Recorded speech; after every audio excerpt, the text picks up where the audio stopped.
বাবা কি করতেছো? তুমি আমার চোখ বাঁধলে কেন? তোমাকে একটা সারপ্রাইজ দেবো, এই জন্য চোখ বাঁধছি। চলো এদিক কি দিয়ে। সারপ্রাইজ? চলো না। আচ্ছা কি এমন সারপ্রাইজ যার জন্য তুমি আমার চোখ বাঁধলা? বলো না কি? আচ্ছা বলতেছি, শোনো। মা আর ভাইয়া আসছে। কি? মার ভাই আসছে মানে? কেন? কি জন্য আসছে? আমি বুঝলাম না। তোমার মা আর ভাইয়া এই বাসায় কেন আসছে? কি জন্য আসছে? তুমি জানো না আমি তাদেরকে পছন্দ করি না? উফ, এই কথাটা আমি তোমাকে বলতে বলতে আমি বিরক্ত হয়ে যাই। কতদিন আমি বলেছি তোমার মা আর তোমার বড় ভাই যেন এই বাসায় না আসে। আমি তাদেরকে সহ্য করতে পারি না, দু চোখে দেখতে পারি না, তারপরেও এই বাসায় আসে। আচ্ছা তুমি আমাকে একটা কথা বলো তো, আমি কি তোমার বউ না? হ্যাঁ, তুমি আমার কথা শুনবা না নাকি বড় ভাই আর মায়ের কথা শুনবা? যে তার কথা শুনে তুমি তাদেরকে প্রতিনিয়ত আমার বাসায় নিয়ে আসবা? তুমি কি চাও না আমি বাসায় ভালোভাবে থাকি? তুমি কি চাও না আমি বাসায় শান্তিতে থাকি? এই যে আচ্ছা, আমার কথা শোনো। আপনাদের বলি, চুপ করো তুমি। শোনো না। আপনাদের বলি, আপনাদের কি লজ্জা শরম নাই? আপনার প্রতিনিয়ত এই বাসায় কেন আসেন? কি জন্য আসেন? এত লোক কেন আপনাদের? আর বড় ভাই, আপনার তো লজ্জা বিবেক কোনো কিছু নাই। বড় ভাই হয়ে ছোট ভাইয়ের কাছে আসেন হাত পেতে টাকা নেওয়ার জন্য। তোর মাকে আর কি বলবো, তোর মা তো একটা বেলজ্জা বেশরম মহিলা। ওনাকে আমি সহ্য করতে পারি না, তারপরও এ বাড়িতে আসে। এই যে মহিলা, বুইড়া মহিলা, আপনাকে বলি এ বাড়িতে না আসতে না আসতে, তারপরে কেন আসেন? কেন আসেন বলেন? হ্যাঁ, একটু আস্তে কথা বলো না, মা আর ভাইয়া তো কষ্ট পাবে। কষ্ট পাবে না? কষ্ট পাক। তোমার মা আর তোমার বড় ভাই জানে না তারা এ বাসায় আসলে আমি কষ্ট পাই? তাদেরকে আমি সহ্য করতে পারি না, দু চোখে দেখতে পারি না, তারপরে কেন আসে? আর তুমি বলতে তারা কষ্ট পাবে? পাক গিয়ে কষ্ট আমার দেখার বিষয় নেই, জানারও বিষয় নেই। শুনেন, আমি ভালোই ভালোই বলছি এখান থেকে চলে যান। আর তুমি এটা কি ভাবছো? খুলো না, আমি তো নিজে খুলতে পারতেছি না। আচ্ছা দাঁড়াও না, দাঁড়াও। আমি আমি আমি বলি, শুনো।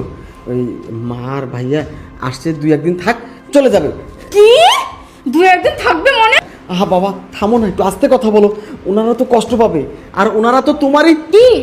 থামো। আমার কি? হ্যাঁ, আমার শাশুড়ি, আমার ভাসুর, আমার শাশুড়ি আমার ভাসুর আসছে, এখন কি করবো? তাদেরকে নিয়ে নাচবো নাকি? আমি জানি ভালো করে যে তারা কেন আসছে। বড় ভাসুরের আমার এখন টাকার দরকার, এজন্য তোমার কাছে আসছে টাকা নেওয়ার জন্য। আর আমার শাশুড়ির দরকার ওষুধপাতি, এজন্য তোমার কাছে আসছে টাকা নেওয়ার আরে জন্য। না, কথা বোঝার চেষ্টা করো। ওনারা তোমার। আমার কি? আমার কেউ না, আমার কেউ না। শোনো, আমি তোমাকে সাফ সাফ বলে দিচ্ছি, তুমি যদি আমাকে নিয়ে সংসার করতে চাও তাহলে আমাকে নিয়ে একাই থাকবা। তোমার মা আর তোমার ভাই যেন এই বাড়িতে না আসতে পারে, আমি বলে দিলাম। আচ্ছা ঠিক আছে, তুমি যখন তাদেরকে পছন্দই করো না, আমি তাদেরকে এখন এই মুহূর্তে ঘাত ধাক্কা দিয়ে বাড়ি থেকে বের করে দেবো। আর কোনোদিনও যেন আমার বাড়ির 30 সীমানায় ওরা না আসে। আচ্ছা ঠিক আছে, তুমি ওদেরকে বের করে দাও, আর আমার এটা খুলো। কি বাচ্চা, খুলো না। ও আচ্ছা ঠিক আছে।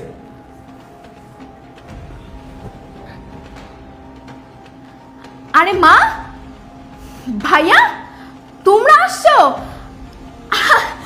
আমি তো ভেবেছি আমার শাশুড়ি আর আমার ভাসুর আসছে। এটা তুমি কি করলে বলো তো? তুমি আমাকে আগে বলবে না যে আমার মা আর আমার বড় ভাই আসছে? হ্যাঁ মা, ভাইয়া, আসো আসো, ভিতরে আসো, আসো না। ওখানে দাঁড়া, একদম সামনে আসবি না। এতক্ষণ তুই কি বলছস? তোর শাশুড়ি আসছে, তোর বাসুর আসছে, আর এই কথা শুই না তুই যা তা অপমান করছস। আর এখন যখন দেখতেছস তোর ভাই এবং তোর মা আসছে, এখন তোর রূপ চেঞ্জ। কি ব্যাপার ভাইয়া, তুমি আমাকে ধমক দিলা কেন? আমি না তোমার আদরের বোন, তুমি আমার সাথে এমন ব্যবহার করলা? আরে আমি তো ভেবেছি আমার ওই বুইড়ার শাশুড়ি আসছে আর এই অকর্মা ভাসুরটা আসছে, এই জন্য তো আমি খারাপ ব্যবহার করেছি। হ্যাঁ, তুই ঠিকই বলেছিস। তোকে আদর দিয়েই আমরা মানুষ করেছি। আমাদের বাবা যখন ছোট্টবেলা আমাদেরকে রেখে মারা যায়, এই মা কিন্তু আমাদেরকে মানুষ করে। আর তুই এত আমার এই হাতের উপর দিয়ে মানুষ হইছস। এখন তুই কইতেছস তোরে এত জোরে ধমক দিলাম কেন? শোন, তোরে যে আদর দিয়ে মানুষ করছি, যত্ন নিছি, এটাই আমাদের ভুল ছিল। তো তোকে যদি ভালো করে শাসন করতাম তাহলে তুই আজকে এরকম ব্যবহার করতি না। তুই তোর স্বামীর সাথে প্রতিনিয়ত খারাপ ব্যবহার করিস। তার বাবা মা এই বাড়িতে আসুক সেটা তুই মানতে পারিস না, তাদেরকে তোর সহ্য হয় না। আর এই কথাটা রিপন আমাদেরকে বলছিল। আমরা বিশ্বাস করি নাই। আমরা কিভাবে বিশ্বাস করব বল? তোকে তো আমরা অনেক ভালো জানতাম, অনেক ভালোবাসতাম। আর তোর নামে যদি তোর স্বামী আমাদের কাছে বদনাম করে, সেটা কি আমরা বিশ্বাস করব বল? করব না। সেদিন রিপন আমাদের বাসায় গেছিল তোর কথা বলার জন্য, যে তুই নাকি তার বাবা মা তার পরিবারের কাউকে তুই মেনে নিতে পারিস না, তারা নাকি এই বাসায় আসলে তোর সহ্য হয় না। আর সেটা পরীক্ষা করার জন্য, সেটা জানার জন্যই আজকে কিন্তু আমি আর মা আসছি।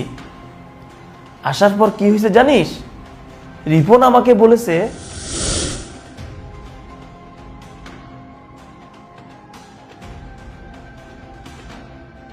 ভাইজান আপনারা আসছেন, আপনারা তো আমার কোনো কথাই বিশ্বাস করেন না।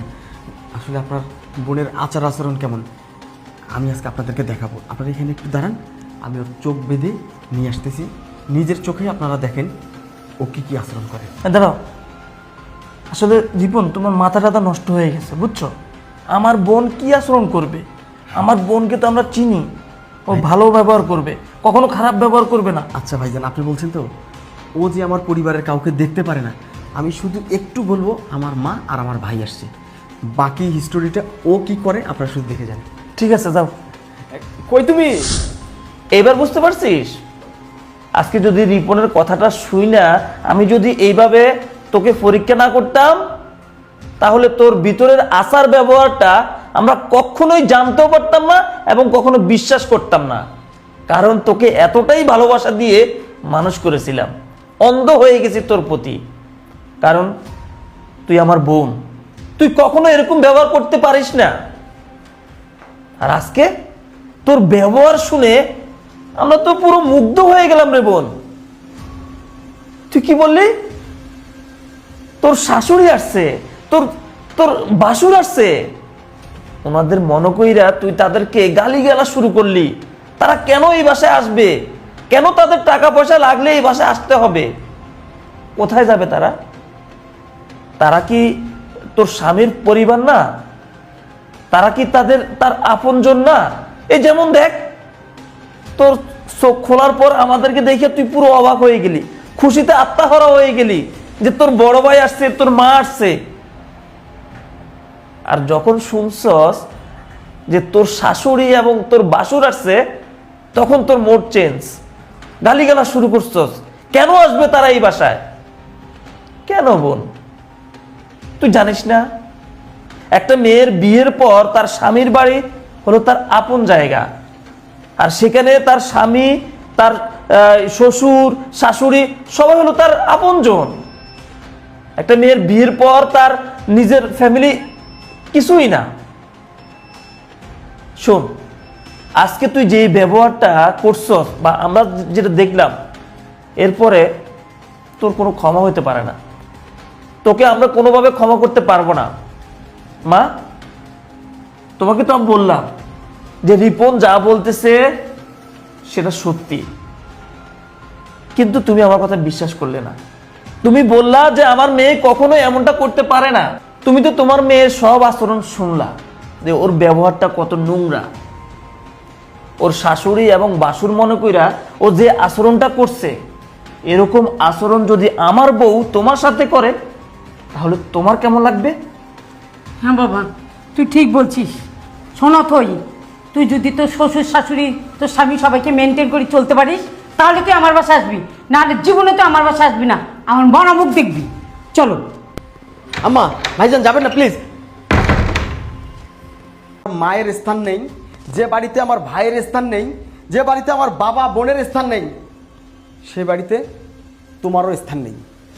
যাও, বের হয়ে যাও। আমি তোমাকে নিয়ে সংসার করবো না, তোমাকে আমি ডিভোর্স দেবো। যাও। আমার কথাটা শোনো, আমার ভুল হয়ে গেছে, আমি বড় অন্যায় করে ফেলেছি, তুমি আমাকে মাফ করে দাও। আমি কথা দিচ্ছি, আজকের পর থেকে তোমার পরিবারের সবাইকে আমি আপন করে নিব, কখনো আর আলাদা চোখে দেখবো না। তুমি আমাকে মাফ করে দাও। সত্যি বলতেছো তো?